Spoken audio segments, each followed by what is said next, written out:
While the Harry Potter movies definitely help bring to life so many aspects from the books that once only existed in our imaginations, they do tend to leave a lot of details out.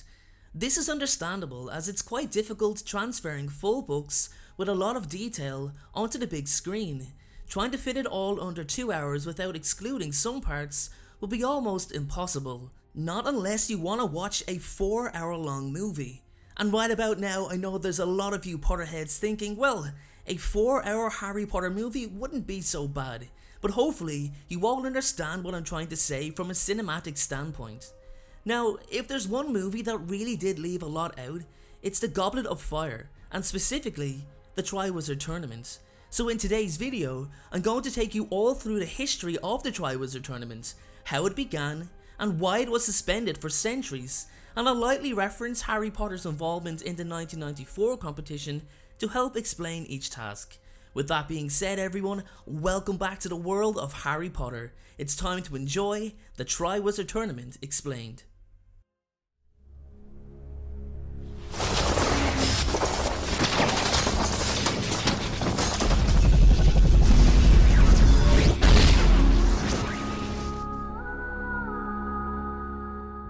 The Triwizard Tournament is one of the most dangerous competitions to be held for underage wizards. Its existence has seen several deaths, severe injuries, and the overall tournament has proven difficult to stage from the numerous mishaps and setbacks occurring over the years. Even the judges, there only to score and critique the competitors, have been injured on occasion. The tournament was established in 1294 and held between the three largest magical schools in Europe: Hogwarts School of Witchcraft and Wizardry, Durmstrang Institute, and Beauxbatons Academy of Magic. Each school would have a representative known as a champion. In order to volunteer to become their school's champion, each person would write their name on a piece of parchment and place it into the Goblet of Fire. The goblet acted as the impartial judge, its sole purpose being to select a champion for each school. Now, it is unknown if the goblet chooses the names at random or has an additional power of selecting the person best suited to the task, although how such an object could make such a decision from a mere piece of parchment with a name remains quite questionable. Normally, all students, regardless of their age, can enter their name into the Goblet of Fire, but on occasion, an age restriction can be implemented, as was the case in the 1994 tournament. The winner of the tournament will receive 1,000 galleons cash prize and eternal glory. This eternal glory can be perceived as wide media fame due to the tournament being so dangerous, the competitors being so young, and the attention the tournament received. The Triwizard Tournament was held every 5 years and would rotate between each of the three schools. Hogwarts and Beauxbatons were pretty even in terms of wins, with 63 and 62 respectively, which would mean that Durmstrang have won the least amount of tournaments. Now, J.K. Rowling has always said math has not been her strong point, and I'm going to explain what that really affects numbers in regards to how well Durmstrang has performed since the competition's beginning. However, before I do that, I want to highlight a tournament in particular that was filled with unfortunate and unforeseen events, and that is the Triwizard Tournament of 1792. Now, this is what I mentioned at the beginning of the video in relation to the judges being injured. During one of the tasks, all champions were instructed to capture a cockatrice. However, during the first attempt from the first champion, the wild nature of the cockatrice was severely underestimated, and the beast went on an aggressive rampage and injured all three tournament judges, who were not just judges but headmasters of the participating schools. Taking this into consideration, in addition to the fact that students were killed in previous tournaments, the Triwizard Tournament was cancelled, despite several unsuccessful attempts to resurrect it. Now, here's where the uncertainty lies. It's not exactly clear whether it was that particular tournament that was cancelled, or the entire Triwizard Tournament in general, because that would mean it would have been over 200 years since it was last held before its resurgence in 1994. So, if it first began in 1294, occurred every 5 years, and was held 125 times, with Hogwarts at 63 wins and Beauxbatons at 62, that means 125 tournaments every 5 years adds up to 625 years. So adding 1294 to 625 gives us the year 1919, meaning Durmstrang never registered a single victory in 125 attempts, unless the tournament was continuously held to present day Harry's time, which means still, the maximum victories that Durmstrang could have won was 15. Now, guys, I'm not exactly the greatest mathematician either, so please correct me if I'm wrong, but I think I'm onto something with those numbers. Let me know in the comment section below.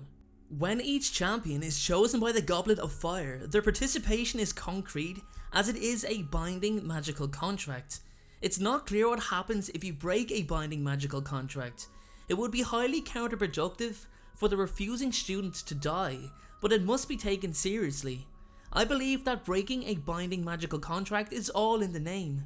Your magic is bound to your agreement. Should you refuse, you lose your magic temporarily or permanently. However, it's not clear, this is just a guess. To be chosen champion is considered a huge honour, but also comes with the added pressure of succeeding.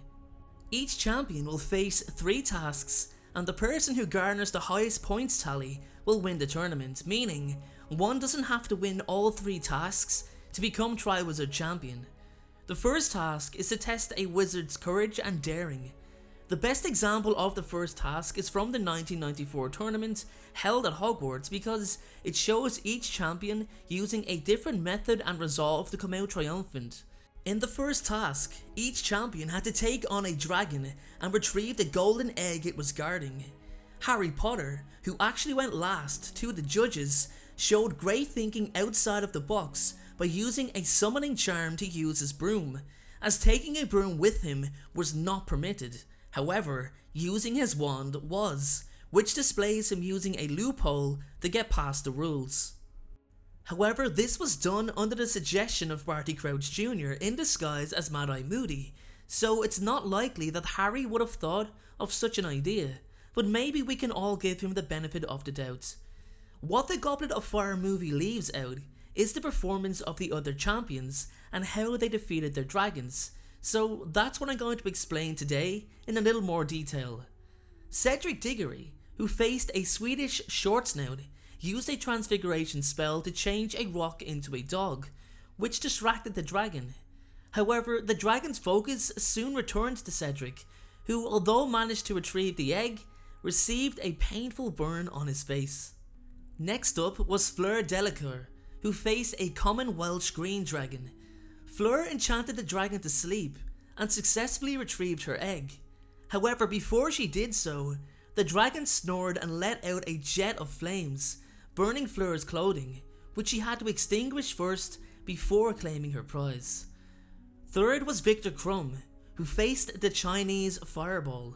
Now, Victor used the conjunctivitis curse to blind the dragon. The curse, although effective, caused the dragon to panic and stumble in confusion, falling over and damaging the remaining 2 eggs. Victor was docked points for this reason alone. I think details like this would have been nice to see on the big screen, especially as the Hungarian Horntail was cinematically incredible. The second task differs greatly from the first in that the champions must decipher the clue given to them or they cannot participate. In the Goblet of Fire, this clue was in the form of the golden egg, but it's not known specifically if a golden egg was given every time in previous tournaments. Before the second task began, however, the Yule Ball was held. The Yule Ball was a Christmas celebration held in honour of the Triwizard champions. All students in 4th year and above could attend, meaning that if you were a 3rd year in Hogwarts at the time of the Triwizard Tournament, you would never be able to attend the ball as the 5-year time frame would pass before graduation. The ball is held on Christmas night, which is an unusual time for an event, but it is a tradition going back since the tournament's origins. It begins with an opening dance from the 3 champions and their chosen partners, and can be attended by ministry employees. Returning to the second task, which was set to challenge each champion's adaptation to acting under pressure, along with the time limit and lives potentially at stake. As previously stated with the first task, the best example available is that of the 1994 tournament. The movie version once again differed from the books, and left what appeared to be a really important piece of information out involving the mer people, basically appearing like they were trying to drown him. However, it was Grindelows that behaved so aggressively as they attacked and injured Fleur Delacour.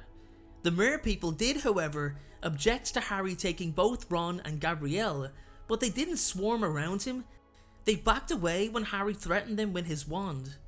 The mer chieftainess, known as Mercus, actually informed Dumbledore that Harry arrived first, but his main concern was saving as many as he could, not winning the task, which in a real life situation shows incredible moral fibre. With Fleur failing to complete the task, she finished with no points.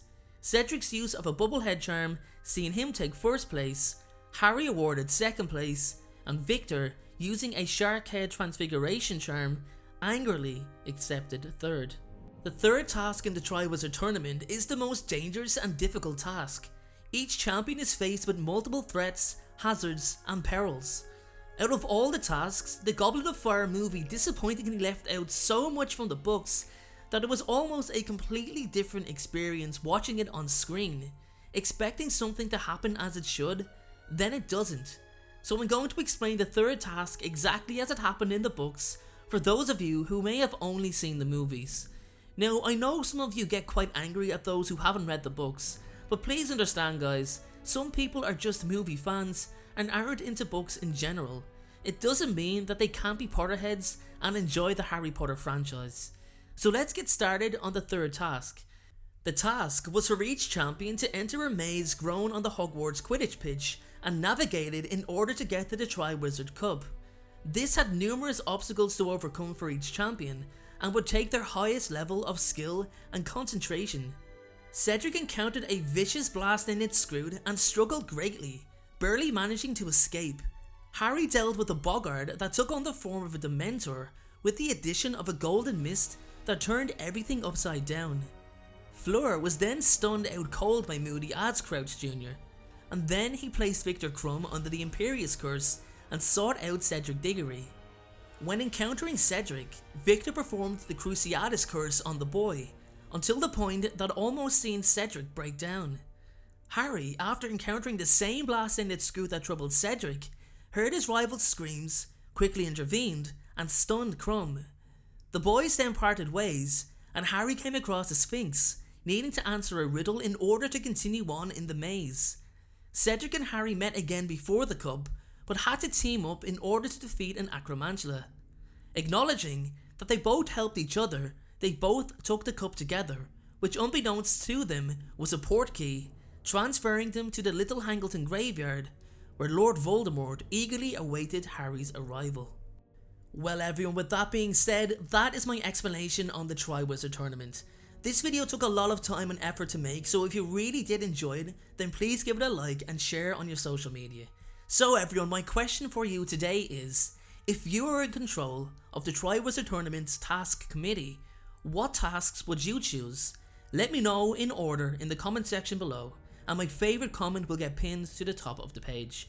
Thanks again everyone, and I'll see you all in the next video. Thank you so much for watching. I truly appreciate your support.